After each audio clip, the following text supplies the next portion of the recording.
saya sentiasa bermula dalam persoalan yang tadi ditugaskan ia dilangskan mengenai saya sentiasa bermula dalam persoalan yang tadi ditugaskan ia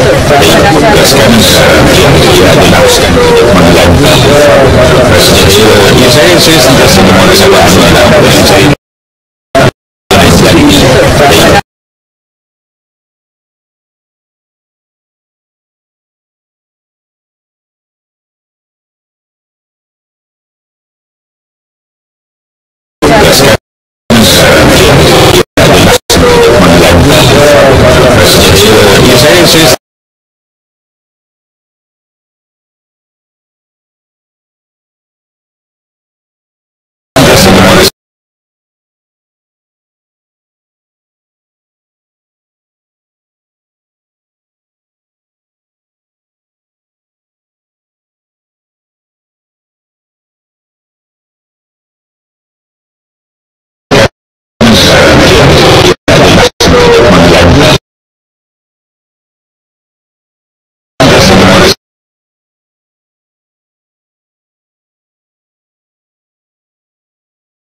Yeah.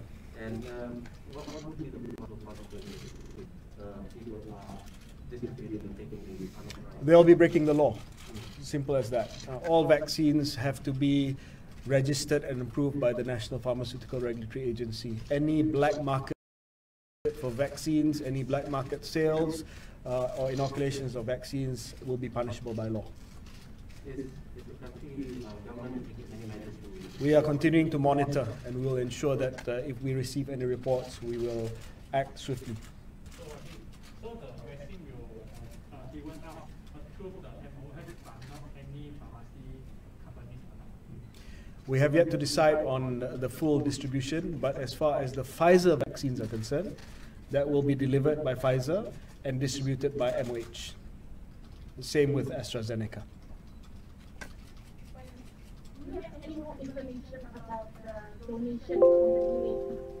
At the moment, there has been no official submission or any official documents sent to the committee, the joint committee, or to the NPRA for the registration of any vaccines from the UAE.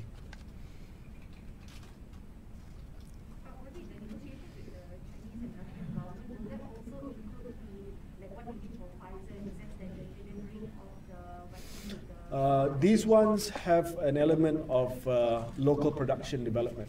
So what the committee decided was that rather than just buying all the vaccines we need from pharmaceutical companies, we want to boost our local production capacity. So the negotiations for some of these deals may involve also local companies that provide value-add manufacturing services. So we will not get into deals with people who just want to be distributors. But if they want to do fill finish, for example, bottling the vaccines here, then we will consider that. So some of these deals have that value-add component where local manufacturing will be taken into account, because we want to make sure that we use this opportunity to enhance our manufacturing capacity. I don't want a future pandemic where we have to buy again 100% from overseas. We want to make sure that we can kickstart some of our local vaccine manufacturing capacity through the procurement process.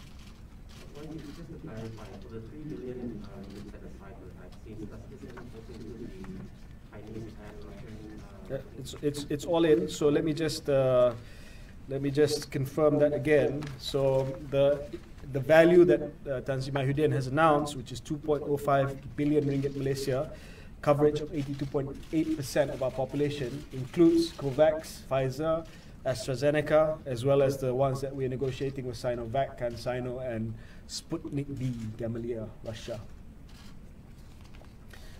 Yep.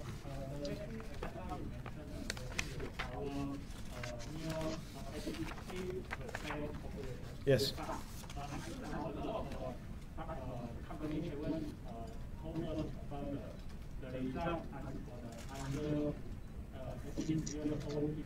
Yeah, sure. We have made a decision under Jawatan Kuasa Jaminan Akses Vaccine that we will only vaccinate 18 and above. in Malaysia.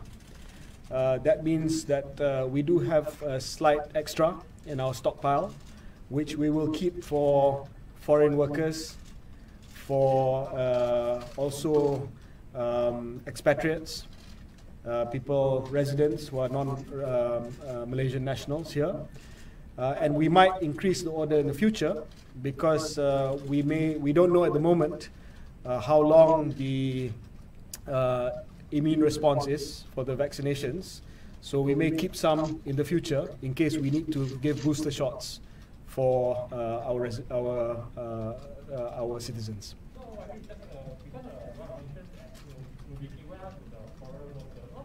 But hold on, let me just finish the question. Why do we aim to go above? One is kita nak cater for the foreigners here. And the other thing is I want to mitigate against any risk. Katalah vaksin tu kita dah beli tapi tak dapat didaftarkan oleh NPRA. Then so I need to buy more than 70%. That's why I've gone beyond. Katalah manufacturing risk. They cannot get the raw materials. They cannot produce in time. That's why we've decided to go beyond 70%. As long as we are within the budget, I think it's responsible for us to try to increase the stockpile that we have. Yeah, questions. We will be having a meeting, Jawatankuasa Jaminan Access Vaksin, JACJAV, in a couple of weeks. And we will be inviting the Minister for Home Affairs, the Minister for Human Resources, and the Minister for Foreign Affairs, where we will make a decision untuk disyorkan kepada Kabinet sama ada vaksin untuk warga asing adalah diberikan secara percuma ke tidak. We have not decided yet. We had a discussion at the last Cabinet, but Cabinet has asked the Joint Committee Chair, Adham and myself, to make recommendations.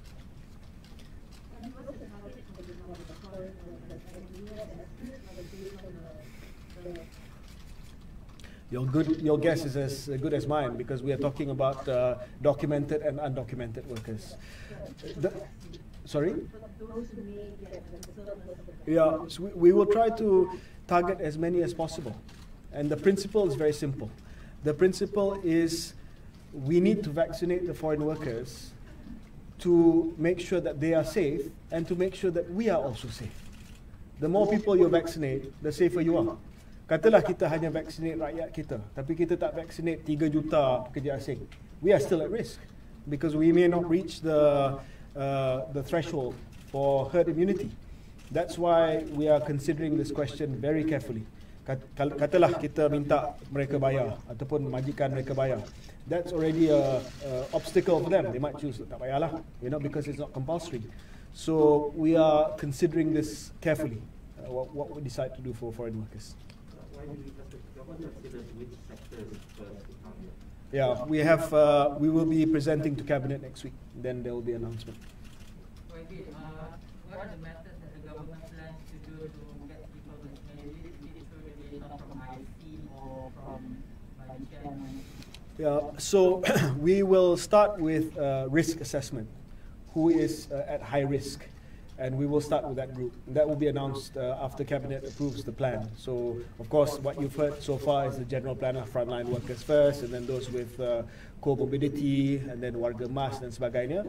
But after that, we will have to have a system where once the general population is being vaccinated, who will go first and where you get vaccinated.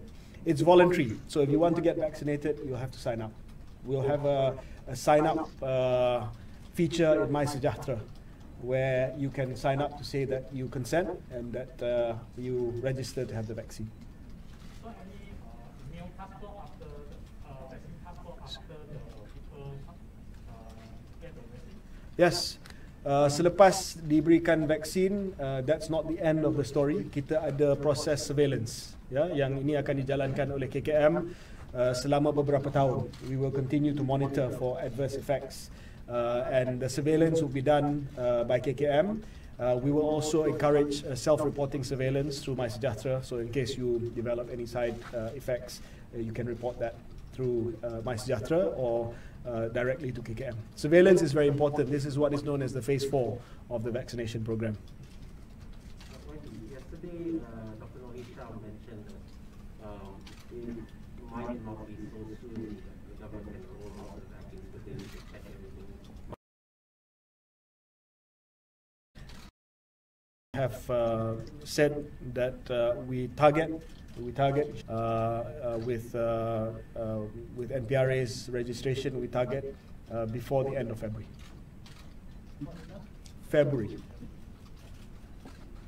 When you know how many units are the total flavor that makes it off the At the moment, I think we're buying 50, yeah? 55. 55. How much does each freezer store? Oh, I don't know. It's enough for our order lah.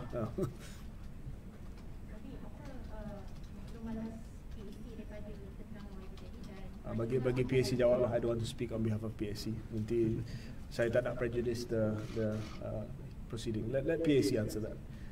But I've disclosed what I need to disclose today.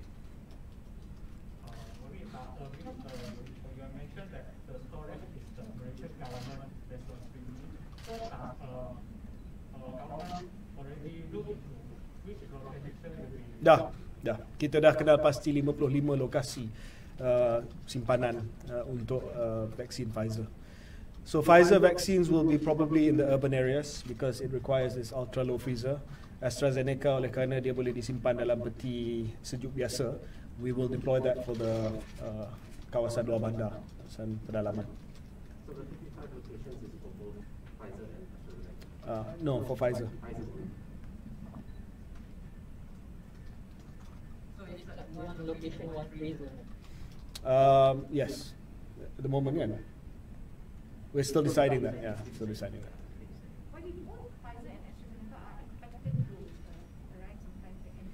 No, end of February is Pfizer. AstraZeneca we're working out sometime in the first quarter. This year. Correct, Azman? Correct, yeah.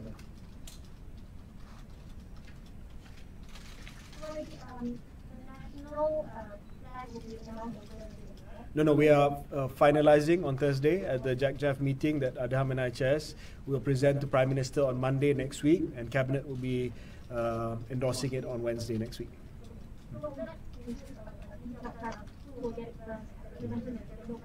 Yeah. I can't give you the name, obviously, next week, but yeah, we will tell you where, whom, all that kind of stuff. Foreign workers not at this Thursday's JAC-JAF meeting, probably the next one after that, which is probably at the end of this month. Not this weekend? Okay, this week is just the plan. Yeah.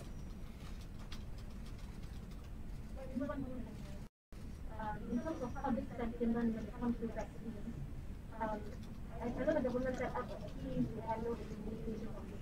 So, what are some feedback that the team has done? What has set up? Yeah. So, KP Tan Sri Sham just now reported, according to a recent KKM survey that was done online, the acceptance rate was 63%. 67%.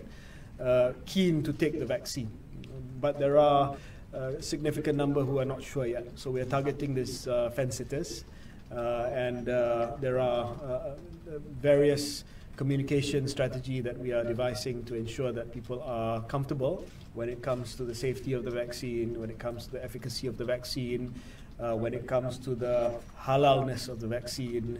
But today was important because salah satu daripada keyakinan vaksin sudah pastinya baik dengan proses perolehan. I don't want there to be any questions as far as the procurement is concerned. That also creates doubts for vaccine hesitancy. So it was very important for me to come today with Adham and to reveal to the PAC the actual contracts.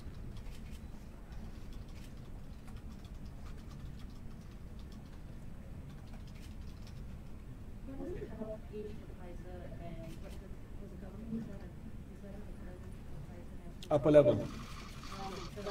Yeah. Okay. No, we have not decided on an upper level cutoff rate. Lower is 18. Yeah. It'll be made when NPRA approves. That's why we need the data. There are some questions that NPRA has asked of Pfizer. I know FDA has approved, I know MRHA has approved, I know EMA has approved, but we have some questions also. So we're waiting for Pfizer to reply these questions, and all these questions are related to things like that. Allergies, what kind of people cannot take it, we want to be 100% sure. And I also want to assure that we are not late. Yeah? This question of kita ni lambat, we are not late. Even South Korea is receiving their Pfizer vaccines in Q3 of this year. Australia is only going to start in March of this year. One thing that I want to share with the press, why, for instance, Singapore has gotten their Pfizer vaccine first or earlier than us. I think this is an important point that I'd like to make. Prime Minister Lee Hsien Loong said that Singapore, with a budget of over 1 billion Singapore dollars, was able to place multiple bets by signing advance purchase agreements with vaccine partners including Pfizer, Moderna and Sinovac. Their entire budget, 3 billion ringgit, 1 billion Singapore is about 3 billion ringgit, more than that, they said, was only for 3-4 million people. We had to cover almost 30 million people with the same budget. So I could not place the bets that Singapore placed. They were able to place bets earlier, bigger down payments probably, to say that I want it by December. You know, in order to be responsible, we could not do that. So that's why Singapore got it first. But other countries are getting it in March. Japan is going to get it in February. Australia, as I said, in March. Thailand getting it in May. So I don't think we are late. Why did Indonesia, for instance, get the Sinovac vaccines already? It's because Indonesia was a site for clinical trials, phase 3 clinical trials. That's why they got it. Dia dah jadi apa? Sorry to say lah, multi-course untuk Sinovac, so they got priority. We offered to be clinical trial site, but at that time our case numbers were in double digits, single digits, so nobody was interested in doing clinical trials here. So I hope people will I mean, and not many countries have started. We also don't want to be the first country out there, because we want to learn, and some, as you've seen in the news, there's been a lot of problems in terms of logistics in the United States, in the UK. There have been wastages, there have been vials that have been thrown away, and we want to learn from that experience to ensure that once we start in February, inshallah, we get it as right as possible.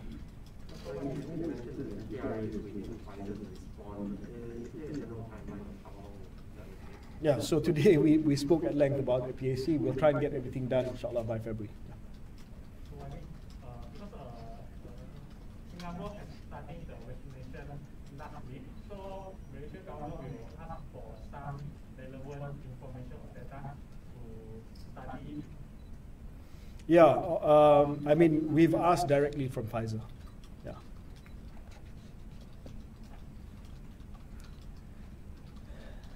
So, guys, I just also want to summarize just this dengan mudah lah, this Belgian leak. So the Belgian leak put the price at 1.38 billion ringgit Malaysia, divided by 16.75 million. That was their order. So there, if that leak is correct, the average price per person for Belgium was 82 ringgit 40 sen, ringgit Malaysia for Belgium. Ours is 2.05 billion ringgit divided by 26.5 million, which is 83% of our population, and that comes to 77 ringgit 35 cents. Just, I mean, that's the maths of it. I can't give you the exact price of the Pfizer vaccine, but you know, it's where we are.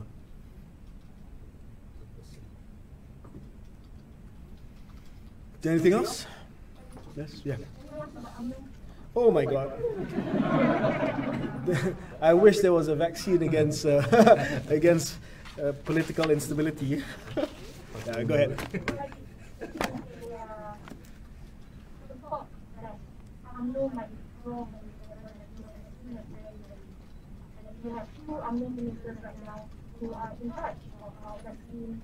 Well, it's a good thing our vaccines are coming in February then.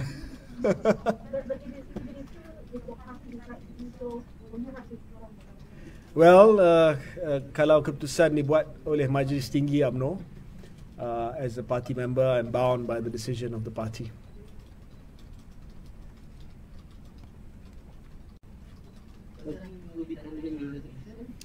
Well, if my party decides at the Supreme Council, I know that there's been some news reports about what the President said.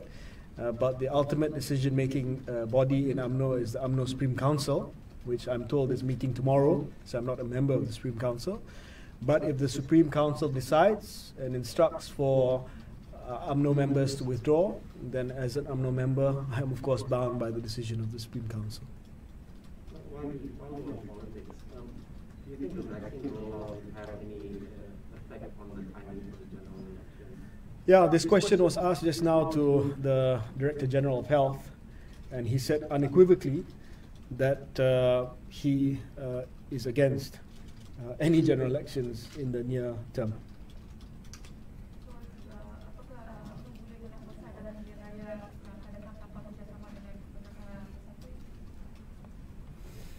Itu perkara yang perlu kita bincang dan teliti dengan lebih mendalam lagi.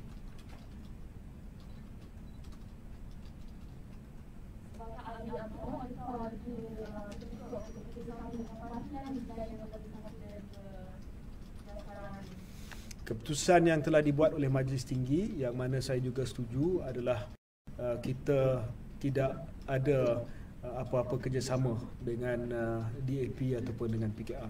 Itu keputusan parti yang saya juga turut setuju dengan keputusan tersebut.